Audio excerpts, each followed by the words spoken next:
Baik, Assalamualaikum warahmatullahi wabarakatuh. Waalaikumsalam warahmatullahi wabarakatuh. Terima kasih, Mas dan Mbak. Pagi ini kita melanjutkan perkuliahan tertulis pertemuan ke-15. Sebenarnya masih ada satu pertemuan lagi, pendalaman kasus, yang saya anggap sebagai pertemuan ke-14. Saya tidak tahu apakah Jumat pada jam yang sama seperti kemarin. Nanti kita lihat karena ini banyak yang mengejar yudisium ya. Baik, kita bicara soal etika bisnis atau dalam bahasa yang lain, di dalam bisnis itu diperlukan moralitas. Meskipun kalau kita pahami dalam hadis itu kan ikmal lidunyaka ka'annaka ta'isu abada.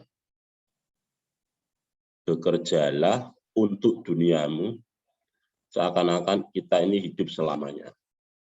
Apapun posisi kita, kalau kita jadi mahasiswa ya belajar yang maksimal, totalitas. Tidak perlu pacaran dulu, tidak perlu membuat kehidupan yang lebih capek, misalkan begadang. Begadang itu sebenarnya tidak masalah, bebas. Tapi dampaknya kan pagi hari kita lelah, bangun pagi akan marah karena tidur kurang. Artinya begadang tidak baik. Meskipun bebas, itu karena tubuh kita sendiri, mau kita apakan bebas. Tetapi yang menjadi problem adalah dampak atau imbas dari begadang itu. Maka menjadi penting kalau segala sesuatunya itu diperlukan semata-mata untuk menjaga keberlangsungan kehidupan. Dalam kasus yang kemarin kan ada satu etika bisnis yang dikedepankan. Misalkan seiring semangat warga Indonesia ini untuk melakukan ibadah umroh, maka sebagian dari kita membaca peluang, membukalah tour atau perusahaan yang menangani tentang umroh, traveling. Tapi kan kemudian karena ini dikelola secara kekeluargaan, direkturnya, terus pengawasnya itu tumpang tindih, masih satu keluarga. Ternyata setelah 1 tahun, 2 tahun, 3 tahun berjalan, mereka ini menjadi masing-masing punya kepentingan. Jadi yang dirugikan adalah nasabah atau konsumen atau pelanggan. Karena dia mengedepankan bisnis semata, tidak melihat etika. Satu kasus yang kemarin soal umroh itu PT yang menangani tentang itu, kemudian Kemenak, tetapi izin sudah oke, tetapi tidak sampai kepada pengawasan OJK, Otoritas Jasa Keuangan. Hari ini kita akan bicara itu. Jadi pertemuan ini pertemuan yang saya menyampaikan terakhir, tetapi pertemuan berikutnya, Jumat atau apa itu, teman-teman yang aktif. Baik, silakan Mas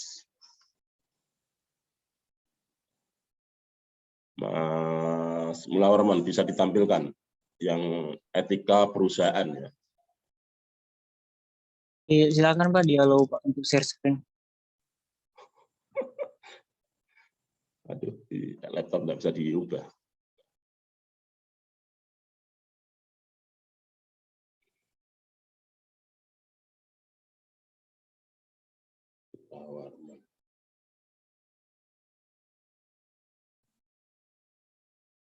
Nggak bisa, harus dari laptop.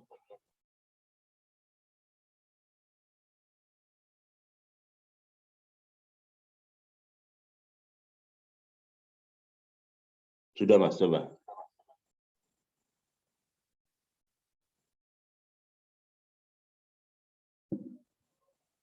HP saya ini juga HP baru ya. Ada saja rusak lagi. Jadi punya HP jangan ditaruh di dekat laptop. Radiasi mati total. Bisa Mas?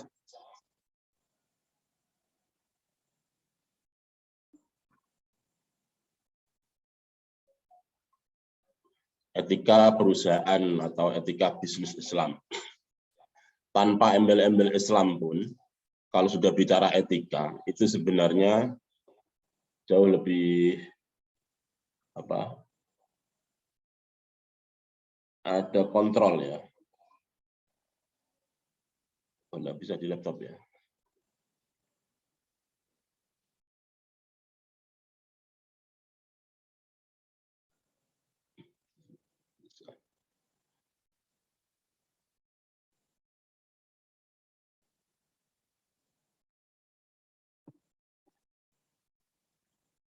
Ya, manual saja. Itu perusahaan.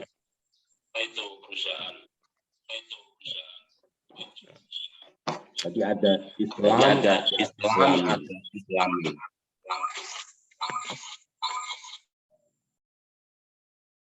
Halo, bisa dengar?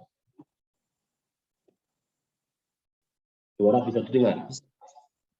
Bisa, Pak. Oh, Bisa, Pak. Saya ini beli laptop, RAM-nya kecil, jadi tidak bisa langsung. Tanpa ada embel-embel Islam, sebenarnya istilah etika ini sudah mengatur bagaimana kita berinteraksi dengan orang lain. Maka dalam bahasa orang-orang bijak, di atas pengetahuan, kecerdasan, itu ada moralitas, ada peradaban. Bagaimanapun kita pandai, profesor, tapi kalau sudah bicara hidup bersama masyarakat, maka yang disepuhkan di situ siapa? Harus kita hormati. Bukan karena kita doktor, profesor, kemudian di dalam masyarakat kita pakai status-status itu. Maka yang berlaku adalah etika, menghormati orang tua, baik sama tetangga, itu penting. Nah, di sini dilekatkan pada etika perusahaan Islami. Jadi kalau Islami itu berarti bentuk nasabiyah. Nilai-nilai Islam itu Islami. Etika itu apa? Moralitas, isinya adalah nilai dan norma yang menjadi pedoman bagi kehidupan seseorang. Jadi nilai dan norma yang dijunjung tinggi menjadi ruh dari perilaku seseorang. Kemarin kalau di kasus yang bisnis tentang umroh, kalau yang bersangkutan ini mengedepankan etika, kan tidak mungkin dia akan melakukan kedoliman ya. Saya sebut kedoliman bahasa agamanya itu. Karena berbagai nasabah berbondong-bondong semangat untuk ibadah umroh. Karena kalau haji itu nunggu tahunan, tiba-tiba ada yang menawarkan investasi umroh dengan harga sangat terjangkau daripada traveling yang lain. Maka semua orang tergiur dengan nilai bekal dari umrah itu kecil daripada yang lain. Ternyata justru kecil itu menjadi problem. Maka saran kami, pastikan harga itu umum. Kalau harga umroh atau haji plus ya, misalkan itu, kok masih haji plus sama dengan haji reguler sama, itu kan tidak mungkin. Haji plus jauh lebih mahal. Dipastikan di sana itu nginep di mana, terus bagaimana cateringnya. Itu semua dibaca, diteliti. Kalau hanya lihat harganya, maka yang muncul adalah penipuan. Nah, ini etika. Jadi moralitas yang isinya penilai dan pedoman bagaimana seseorang itu berperilaku. Sama dengan tidak bicara bisnis dalam hal apapun. Kalau itu bukan milik kita, tidak mungkin kita ambil. Kalau ada orang yang kesusahan, kita empati, syukur bisa membantu, itu sebagai bentuk etika yang harus kita miliki. Meskipun sikap kita ini punya penilaian yang relatif. Terutama misalkan, ini cantik apa atau tidak. Kalau dia itu pacar saya, pasti akan saya junjung tinggi, meskipun menurut teman-teman tidak cantik. Anta syamsun, anta badrun, anta nurun, fauqa nuri. Engkau Muhammad ibarat matahari, engkau Muhammad ibarat bulan. Misalkan sifat-sifat itu kita rayu, kita berikan kepada pacar kita, kepalanya jadi besar tuh. Anta syamsun, anta badrun, anta nurun, fauqa nuri. Engkau cahaya di atas cahaya. Tidak ada yang cantik kecuali pacar saya, kecuali istri saya. Itu pasti itu. Itu yang disebut relatif. Belum tentu cantik menurut kita, menurut orang lain itu cantik. Ternyata enggak. Ini salah satu sikap relativitas kita di dalam kebudayaan itu. Jadi hati kecil kita, hati nurani kita itu sebenarnya jelas bisa menilai mana yang baik dan mana yang tidak. Nah, perusahaan atau bisnis itu bagaimana definisinya itu? Seperti yang sudah disampaikan di awal, mungkin dari Ibu Ramli atau dosen sebelumnya, Ibu atau Pak itu ya. Bisnis adalah suatu organisasi yang menjalankan aktivitas produksi dan penjualan berupa barang maupun jasa yang diinginkan oleh konsumen untuk memperoleh profit atau keuntungan. Jadi sederhananya adalah bisnis itu aktivitas yang orientasinya adalah untung.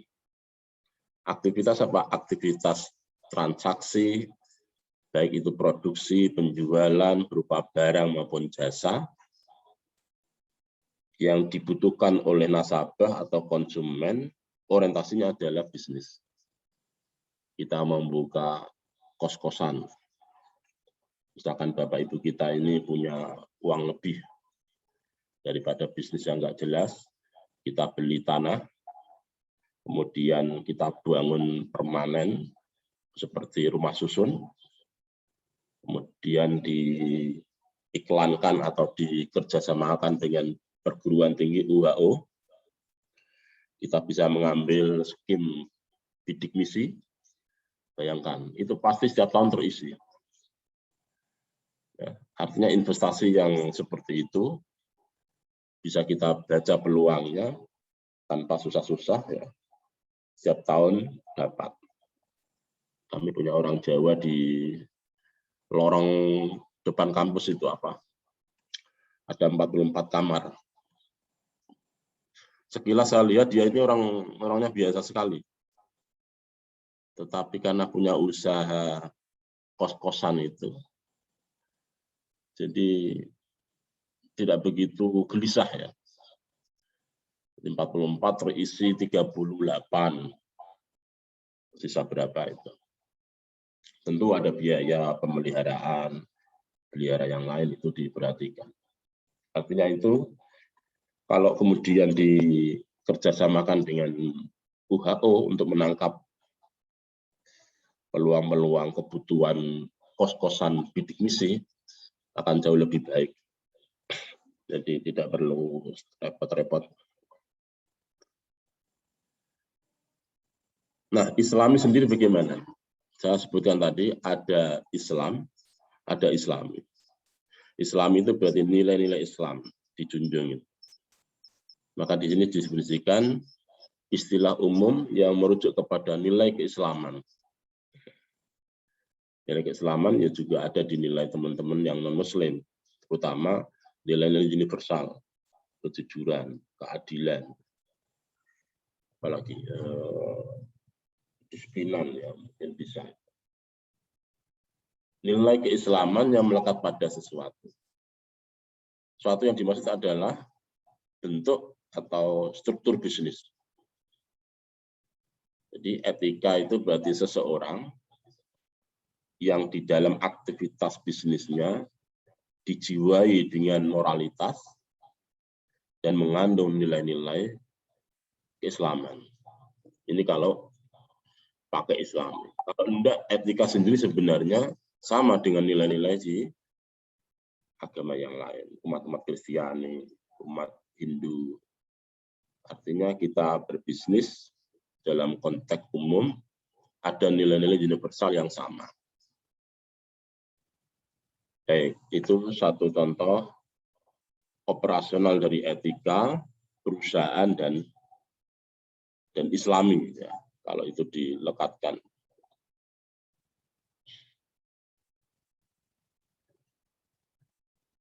Setelah mengetahui makna atau pengertian atau secara operasional etika, kemudian perusahaan atau bisnis itu sendiri, maka ketiganya ini bisa didefinisikan, dioperasionalkan, proses dan upaya untuk mengetahui hal-hal yang benar dan salah, kemudian dilakukan secara benar, baik itu produk atau pelayanan perusahaan dengan pihak yang berkepentingan dengan tuntutan perusahaan. Jadi singkat ceritanya, etika bisnis atau etika perusahaan Islami, berarti segala bentuk proses dan upaya untuk mengetahui hal-hal yang benar maupun yang salah. Bisa jadi karena salah ini karena satu prosesnya itu tidak benar, betul. Banyak sekali investasi bodong. Ya. Kalau di teman-teman manajemen itu kan ada bursa efek ya.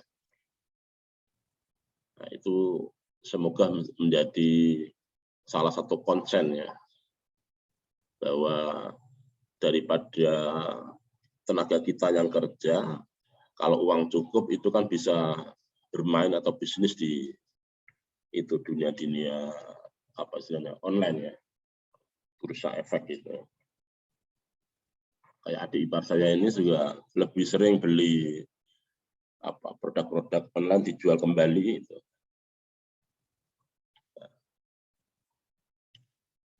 Bisnis yang beretika adalah bisnis yang memiliki komitmen ketulusan dalam menjaga kontrak sosial. Kontrak sosial itu bisa apa? Isi dari perjanjian itu ditepati. Jadi satu contoh misalkan kita sewa kos-kosan, kemudian disewakan kembali.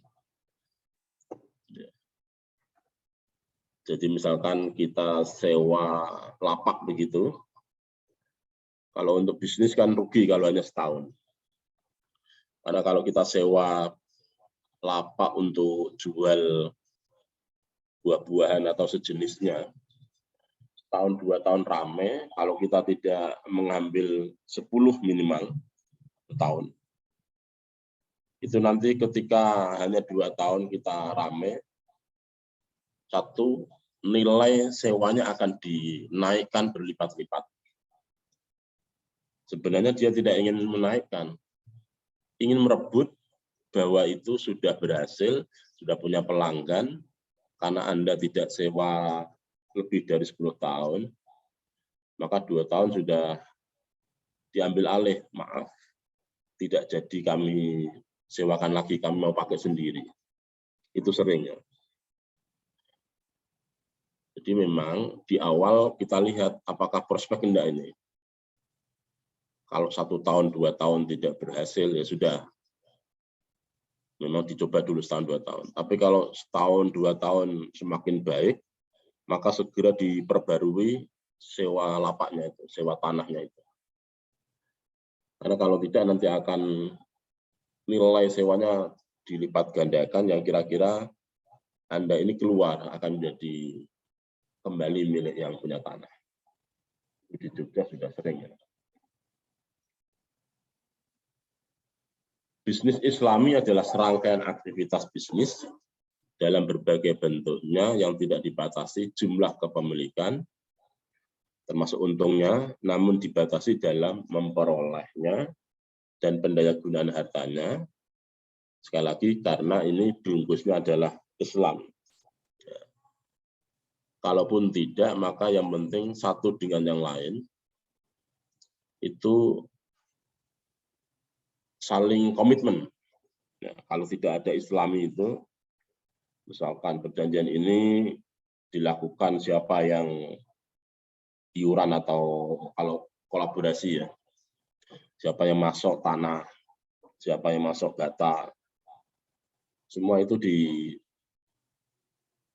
ditulis di dalam isi perjanjian itu. Nah, kata Islam sendiri memang ini lebih kepada proses memperolehnya, proses menggunakannya sudah halal atau tidak.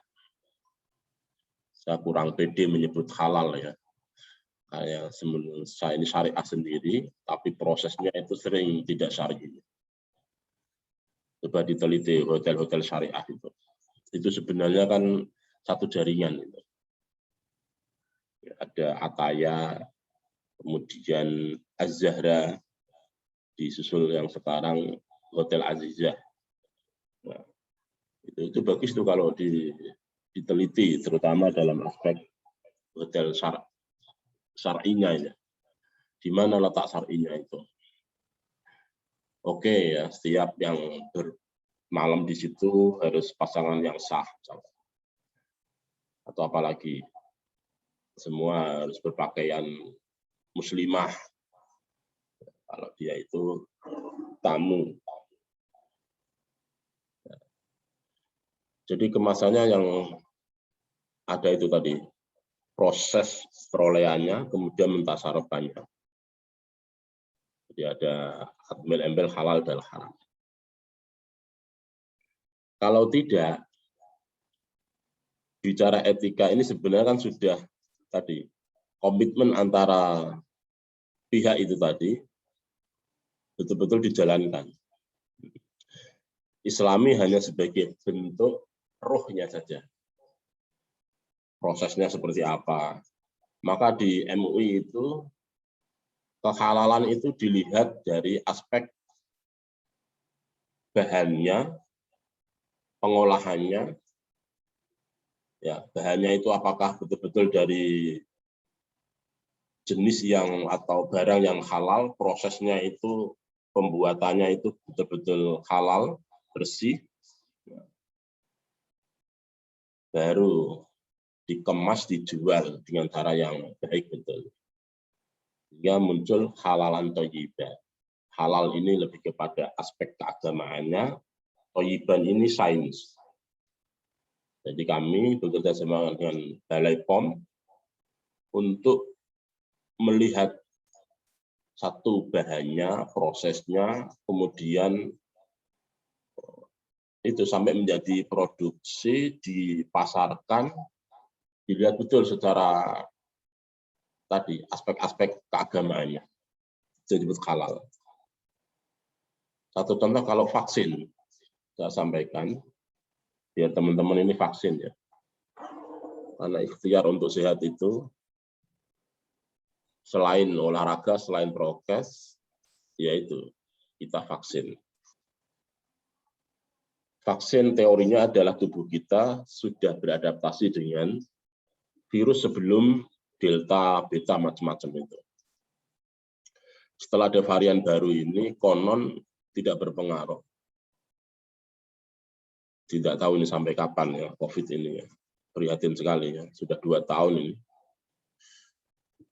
Sudah hampir 2 tahun. Sekarang apalagi malah ada yang menyimpan obat yang semestinya bisa untuk kesehatan itu.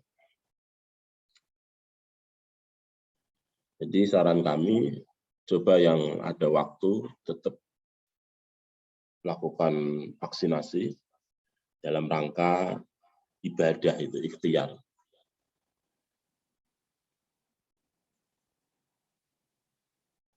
Oke ya. Jadi bisnis Islami itu selalu embel-embelnya adalah proses perolehannya, termasuk untungnya, terus digunakan, itu ada aspek halal dan haramnya. Vaksin ini memang mengandung enzim babi. Proses pembuatan vaksin itu memang yang kan ada Sinovac, ada AstraZeneca. AstraZeneca ini mengandung enzim babi. Prosesnya, pembuatannya mengandung babi, tetapi penggunaannya diperbolehkan. Ini sederhana saja.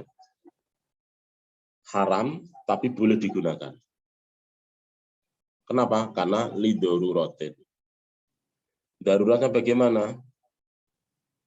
Menjaga nyawa untuk tetap hidup dengan mengkonsumsi atau ikut vaksin yang mengandung babi tadi, itu boleh. Selama tidak ada enzim, atau selama tidak ada vaksin yang ditemukan lebih baik. Coba diteliti secara ilmiah. Di antara hewan yang memiliki enzim, itu hanya babi. Padahal di agama kita jelas itu. Qurrimat alaikumul maitatu waddamu walahmul khinzir ya. Mohon maaf ini untuk yang non-muslim ya. Diharamkan bagi kalian bangkai maitah, waddamu darah, walahmul khinzir dan daging anjing, daging celeng, daging babi. Tetapi vaksin yang mengandung enzim babi, memang prosesnya, bahannya, tapi penggunaannya diperbolehkan. Ya.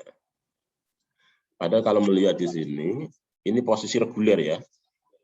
Bisnisnya, prosesnya, semuanya harus jelas.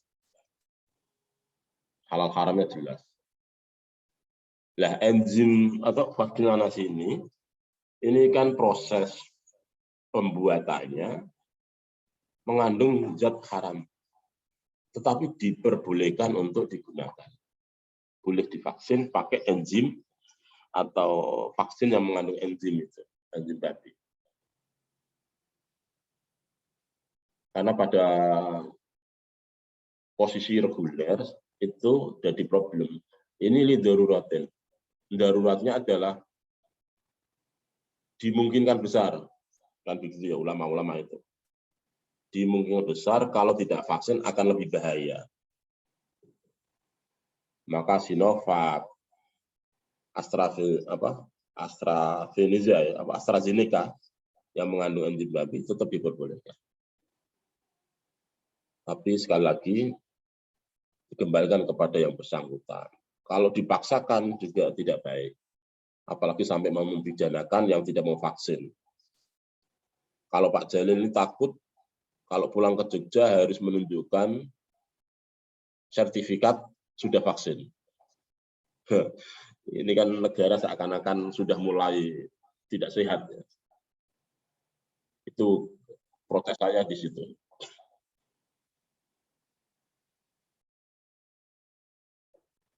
Ya, agar vaksin ini menjadi gerakan yang masif dengan cara-cara yang tidak baik, itu menjadi tidak sehat. Salah satunya adalah tadi itu harus ada sertifikat. Di balik itu konon ada yang memainkan bahwa obat itu sudah ada, hanya dijual belikan yang mahal. Sampai oksigen langka. Terakhir rumah sakit Sarjito, 65 orang meninggal gara-gara oksigen kurang.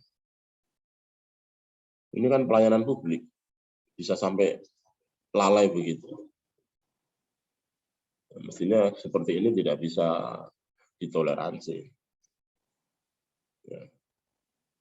Jadi kembali lagi bisnis Islami pada posisi reguler ya. Proses bahannya, perolehannya, terus penggunaannya harus dilihat tadi aspek-aspek halal dan haram. Sengaja saya ambil yang etika perusahaan Islam ini. Yang tidak Islami ya tadi komitmen bersama antara pihak itu. Oke, ini poin 3, 4, 5 itu umum. Tapi kalau poin 1, 2 jelas ini menunjukkan Islaminya. Prinsip-prinsip etika atau bisnis Islami. Tauhid atau kesatuan. Secara esensial, tauhid dipandang sebagai paradigma Islam bagi pengembangan makhluk, maka abdun, wa ma khalaqtul jinna wal insa illa liya'budun. Kita ini diciptakan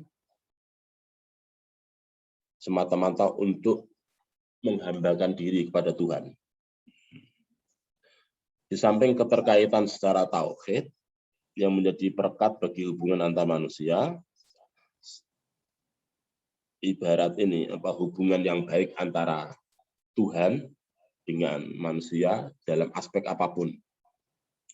Maka prinsip beragama itu, bermuamalah itu semuanya boleh kecuali ada dalil yang mengharamkan. Ingat, dalam beragama yang baik itu semua transaksi, semua hal muamalah itu diperbolehkan kecuali ada dalil yang mengharamkan. Sebaliknya, dalam hal ibadah, semuanya tidak dibolehkan kecuali ada perintah yang apa istilahnya mewajibkan. Jadi kalau dalam hal muamalah itu boleh kecuali ada dalil yang mengharamkan. Di dalam beribadah itu haram kecuali ada dalil yang mewajibkan atau memerintahkan. Perintah sholat itu ada dalil. Penghambaan kita kepada Allah itu ada dalil, ada perintah. Dalam hal muamalah sebaliknya, kita ini bebas melakukan apa saja kecuali ada dalil yang mengharamkan. Itu kata kunci dalam beragama. Selain tauhid, ada prinsip etika perusahaan Islam, itu perwakilan atau khilafah. Bukan khilafah dalam artian seperti teman-teman HTI ya. Yang membayangkan itu kan seperti zaman itu, beda kasusnya. Yang ketiga adalah adalah keadilan. Keempat, tawazun, keseimbangan. Berikutnya, responsibility atau pertanggungjawaban. Apapun dari kita, apakah posisi kita sebagai nasabah atau bos, maka masing-masing punya peran masing-masing, itu tanggung jawab. Berikutnya adalah kebenaran. Ini poin 3, 4, 5, 6 ini hampir ada di semua agama. Tauhid juga ada sebenarnya. Hanya tauhidnya Islam dengan Kristen dengan Hindu berbeda ya. Kalau kita ya mengapa harus menghadap kiblat? Karena Ka'bah itu ada di kiblat, ada di barat. Kalau teman-teman kan tidak, misalkan Hindu, di pojok-pojok itu ada simbol sebagai tempat ibadah. Kalau umat Kristiani ada baptis untuk masuk menjadi itu. Kalau kita paling mudah untuk menunjuk dia Muslim adalah sudah syahadat. 3, 4, 5, 6 ini menjadi prinsip umum adil. Adil itu kebalikan dari dolim. Al-wad'u syai' fi mahalli. Itu adil. Meletakkan sesuatu pada tempatnya. Kebalikannya adalah dolim. Al-wad'u syai' fi ghairi mahalli. Topi mestinya di atas, taruh di kaki. Dolim itu. Tawazun itu keseimbangan antara ajaran Islam yang orientasinya karakter, juga memiliki atau keseimbangan dalam konteks hubungan antara manusia, diri sendiri dengan orang lain. Satu contoh, semua perusahaan selain orientasinya itu bisnis, ekonomi, dia diwajibkan punya tanggung jawab sosial. Apa itu beasiswa, terus melihat lingkungan, itu juga ada dana-dana di perusahaan namanya CSR, ya. Corporate Social Responsibility. Hampir di semua perusahaan punya dana itu. Semata-mata untuk membangun hubungan yang baik dengan relasi, dengan lingkungan. Sehingga banyak dari bank-bank itu mensupport pengelolaan sampah misalkan. Itu kan satu bentuk tanggung jawab dari perusahaan. Responsibility juga sama, tawazun sebenarnya keseimbangan, kalau responsibility tanggung jawab. Ya. Siapa melakukan apa dan tanggung jawabnya apa. Oke, ke berikutnya.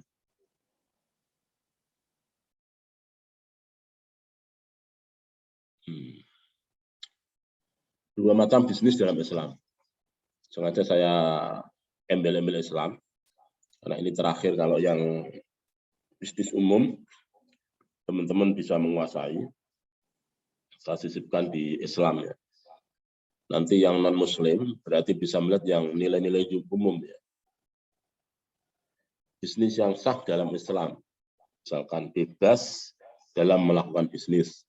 Sekali lagi, muamalat adalah segala sesuatunya boleh, apapun itu boleh dalam hal muamalat, kecuali ada dalil yang mengharamkannya. Sebaliknya dalam perintah, tidak ada perintah yang dilakukan, kecuali memang ada tuntutannya.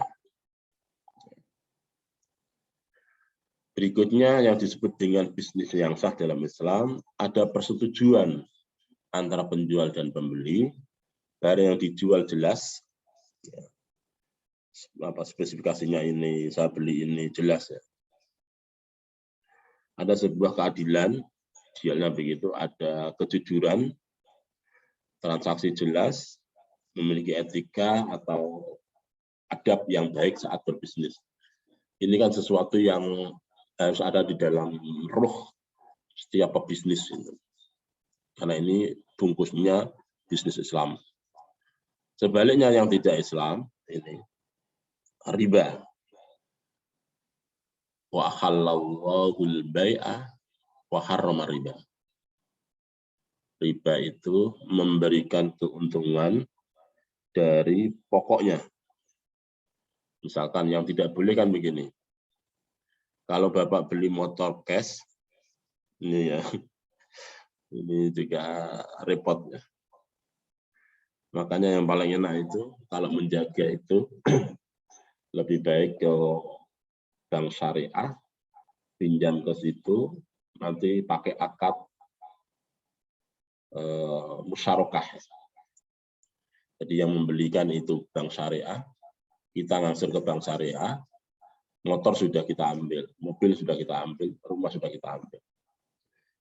Karena di situ ada akad-akad yang menjadi basis syariah. Wa halallahu al-bai'a wa harrama riba. Allah jelas menghalalkan jual beli, tetapi mengharamkan riba. Nah, soal bunga bank, misalkan, ini para ulama sebagian besar menganggap itu adalah riba. Tapi ada juga ulama-ulama yang tidak menganggap riba. Kadang memahami yang kaku, kemudian dia keluar dari pekerjaannya, sementara punya tanggungan anak istri. Ini menjadi problem. Artinya, jangan cepat-cepat ekstrim ya, keluar dari bank konvensional, karena itu riba misalkan. Padahal Anda ini punya tanggung jawab anak istri. Mestinya kalau bekerja di tempat itu, maka bersihkanlah rezeki kita dengan cara zakat, sedekah. Gitu. Maunya sih di bank syariah semua, tidak mau konvensional. Berikutnya yang termasuk tidak islami, penipuan. Siapa sih yang tidak mau cepat untung dengan duduk manis? Satu misalkan jualan sapi, jualan kambing musim begini, atau berjualan baju muslimah menjelang Idul Fitri, menjelang puasa, dengan berbagai cara itu. Tidak jujur dalam berbisnis. Menjual barang haram, misalkan habis dari perampok dijual lagi. Menjual barang milik orang lain, juga ada. Itu tidak Islami jelas ya. Menjatuhkan harga demi bisnis sendiri. Misalkan kita jualan di satu lapak komplek, yang lain itu harganya rata-rata, Anda ini menjual dengan harga yang murah. Itu disebut sebagai tidak Islami. Menjatuhkan harga demi bisnis sendiri. Tidak memberikan harga yang jujur, curang dalam menimbang atau menentukan takaran. Ini kalau di pasar kan begitu. Banyak setan-setan di situ. Di timbangan yang dipakai oleh nenek-nenek yang di pasar atau ibu-ibu di pasar itu, kita tidak tahu ya kalau saya ini sudah sekian kilo. Padahal timbangannya sudah diatur duluan ya. Jadi dikembalikan kepada yang bersangkutan.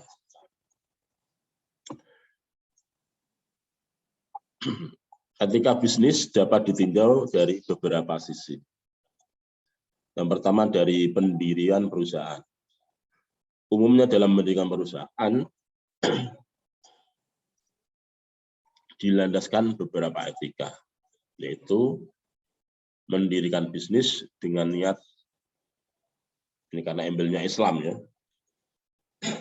niat karena Allah, menjalankannya sesuai dengan syariat Islam, menjadikan perusahaan sebagai fungsi amar ma'ruf nahi mungkar demi kemaslahatan umat, dan menjadikan perusahaan dengan fungsi sosial sesuai ketentuan syariat Islam.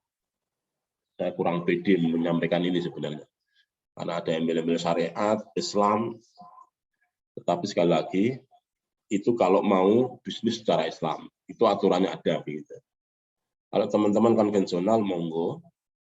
Cara untuk membersihkan rezeki kita tadi sedekah, syukur anak yatim diperhatikan, itu menurut saya. Jangan kemudian keluar dari bank-bank konvensional, pekerjaan konvensional yang syubhat.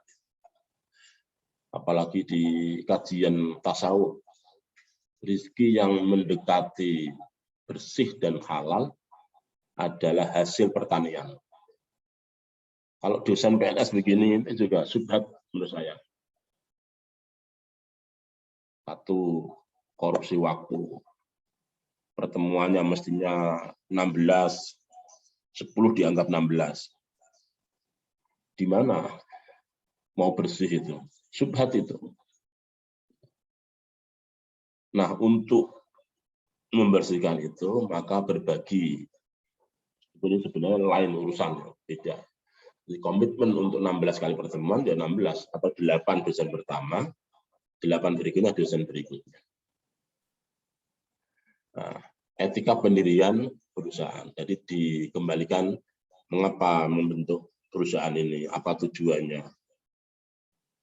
Ya, misalkan Pegadaian, buka cabang Pegadaian di Kendari. Ya. Pegadaian dan apa jargonnya itu? Mengatasi masalah tanpa masalah. Mengatasi masalah tanpa masalah. Itu Pegadaian. Jadi fungsi perusahaan ini sebagai media untuk amar ma'ruf nahi mungkar. Ini kan etika pendirian perusahaan dalam konteks Islam. Kalau sisi etika manajemen, etika yang harus diperhatikan adalah memberikan informasi yang lengkap dan benar, mendengarkan keluhan pelanggan. Ini kampus kok, bayar mahal-mahal, fasilitas tidak lengkap. Nah, ditampung, dicarikan solusinya. Kalau masih macet, di mana macetnya itu diurai. Ya. Tidak menjual barang yang rusak atau kadaluarsa. Jangan kuliah di sana, kuliah di sini. Jadi kalau melihat ini, saya memperhatikan pada aspek apa itu calo di terminal ya. Jadi kan jarang dia itu calo itu menjelek-jelekan bis atau transportasi orang lain. Sini masuk bis saya, AC full, cepat berangkat, nyaman, bersih, macam-macam ya. Tapi tidak pernah menjelekan bisnya atau transportasi orang lain. Mestinya begitu. Tidak menjual barang haram, memberikan hak konsumen berupa keamanan. Betul Bu, kalau Ibu beli di sini, nanti garansinya sekian tahun. Kami terbuka, kami menerima macam-macam. Jadi memberikan kenyamanan setiap pelanggan selain konsumen. Menciptakan lingkungan atau budaya bisnis berdasarkan syariat. Ini ceritanya kan tadi etika bisnis atau perusahaan Islami. Menerapkan manajemen yang jujur dan amanah. Membayar kewajiban ini zakat, infak, sedekah. Ada hal yang menarik sebenarnya. Kalau orang sudah zakat, apakah perlu membayar pajak? Itu. Menurut Pak Mas Fajar PBNO itu, kalau orang sudah pajak, masa bisa dihukumi sudah zakat juga. Selama penggunaan dana pajak itu kembali di maslahatil ummah. Untuk kepentingan umum, untuk kebaikan umum, untuk jalan, untuk beasiswa pendidikan, untuk penerangan. Itu sama dianggap sebagai zakat. Kalau sudah pajak, kemudian penggunaan pajak itu dikembalikan untuk warga Indonesia. Persoalannya adalah pajak sering ditemplang oleh oknum ya. Itu akhirnya ragu. Maka sarannya lebih baik zakat. Sebenarnya kan sama ya, kayak PNS itu dengan sendirinya sudah dipotong pajak. Termasuk askes itu juga sudah iuran. Dipakai atau tidak, dipotong. Meskipun harapannya tetap sehat terus ya. Itu sebenarnya kan bagus pemerintah. Semacam subsidi silang. Yang mampu bisa mensubsidi yang tidak mampu. Sisi yang lain bisa etika produksi, etika pemasaran atau marketing, etika manajer. Jadi ada istilah manajemen, ada manajer. Kalau manajemen itu pengelolaan secara umum, SDM-nya juga sistemnya masuk semua. Tapi kalau etika manajer lebih kepada bagaimana pemimpin itu mengelola perusahaan itu. Misalkan etika produksi ini, memproduksi adalah usaha perusahaan menggunakan manusia dan mesin pilihan ini untuk menukarkan bahan-bahan dan bagian kepada produk yang boleh dijual. Intinya dalam hal produksi harus diperhatikan itu etika-etika yang luhur. Ya. Kalau pemasaran juga sama. Kegiatan yang harus menerus berlaku di dalam masyarakat dan diharuskan untuk memenuhi kebutuhan tiap individu. Satu hal misalkan, pernah enggak teman-teman ini membayangkan kebutuhan hotel terkait dengan ayam kampung atau kepiting? Jadi saya pernah sebelum ke sini itu, enggak usah ke Kendari ngapain, bantu saya. Kita sudah dapat hotel yang setiap hari itu punya kegiatan. Dia butuh kepiting dari Semarang. Nah, setelah dihitung-hitung, selama ini dia itu minta setiap hari sekian kilo, gitu ya. Tapi banyak hotel. Nah, teman saya sempat sambat itu minta tolong bahwa tidak bisa kita memenuhi kebutuhan hotel. Kepiting setiap hari sekian kilo, ada sekian hotel. Atau sejenisnya, daging, ayam kampung, apanya saja. Ternyata sudah dilakukan itu, kita tidak bisa memasok, hanya kuat di 3 bulan. Nah, itu yang kemudian kontraknya habis lagi. Yang dia minta adalah setiap hari sekian kilo, itu ada berapa hotel itu. Nah, kalau bisa memasak begitu kan bagus. Ini diantaranya adalah etika marketing. Selalu menggunakan 4P. Produknya, harganya, bagaimana promosinya, terus tempatnya. Berikutnya etika manajer, standar perilaku yang memandu manajer dalam melakukan aktivitas. Jadi semua pemimpinan, unsur pimpinan itu memiliki SOP. Apa yang harus dilakukan, apa yang harus ditindaklanjuti, semua punya tupoksi, punya SOP yang harus dijalankan. Berikutnya ada etika karyawan. Dalam hubungan kerja, banyak nilai norma yang harus ditanam dan dijaga. Misalkan dalam agama kita itu, berilah upah sebelum keringat keluar. Ya. Itu hadis itu ya. Misalkan hari ini rame-rame CPNS, hari ini juga ada ujian P3K ya, untuk karyawan yang di kontrak itu selama lolos dan memenuhi syarat bisa menjadi P3K. P3K itu singkatan dari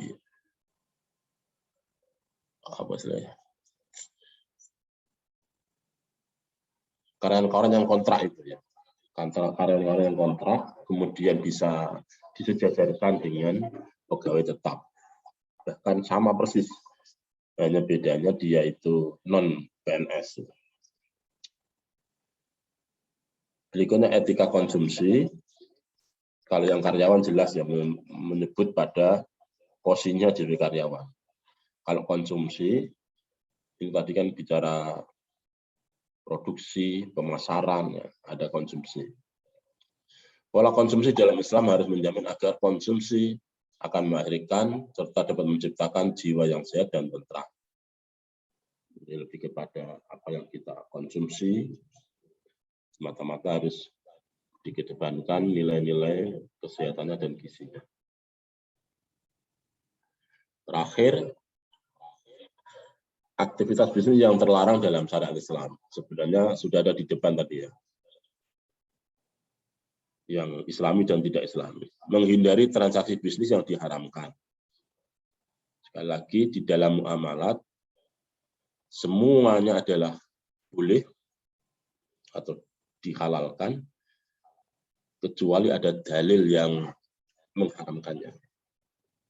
Sebaliknya dalam perintah, tidak ada yang diwajibkan kecuali ada dalil yang mewajibkan.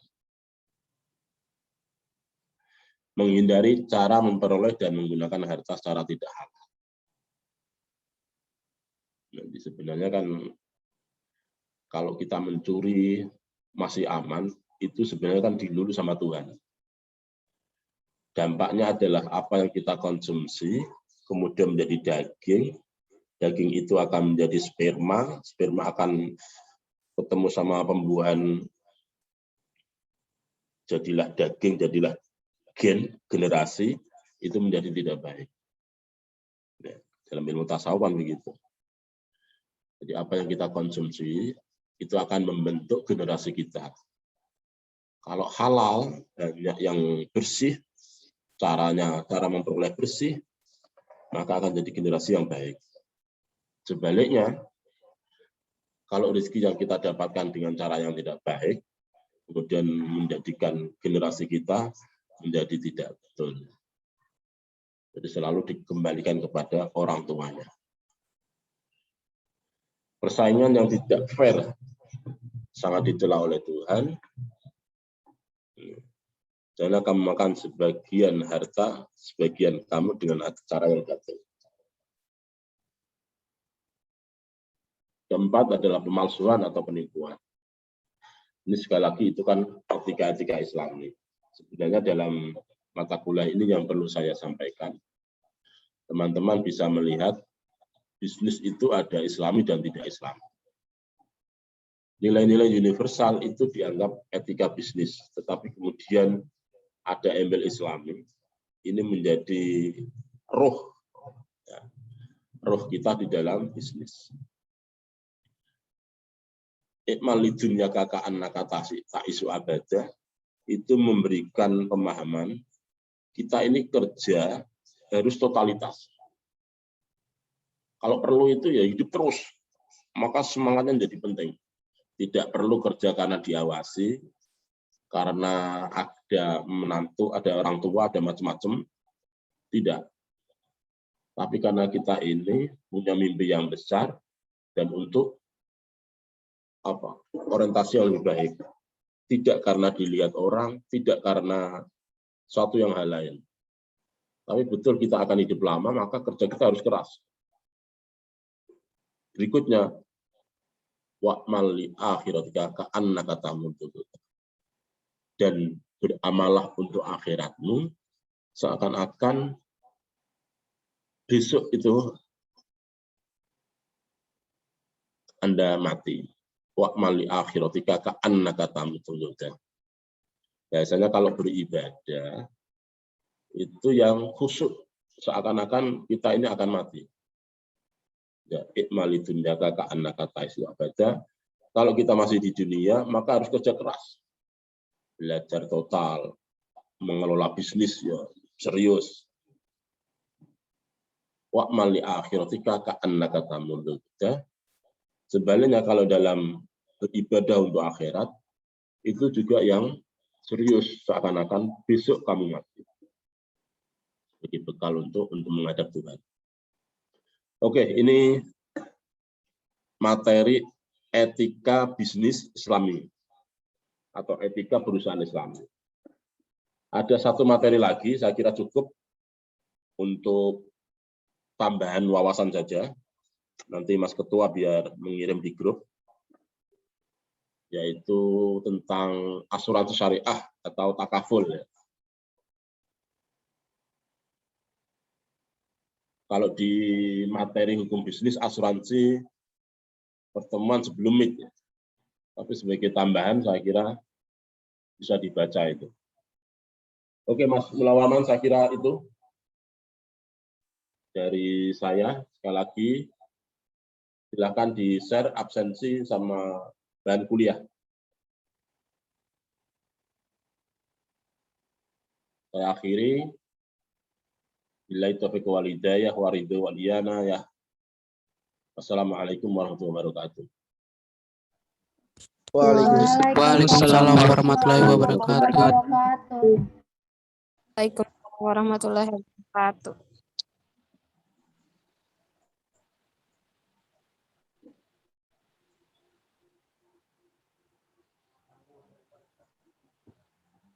Oke, silakan diisi absensi.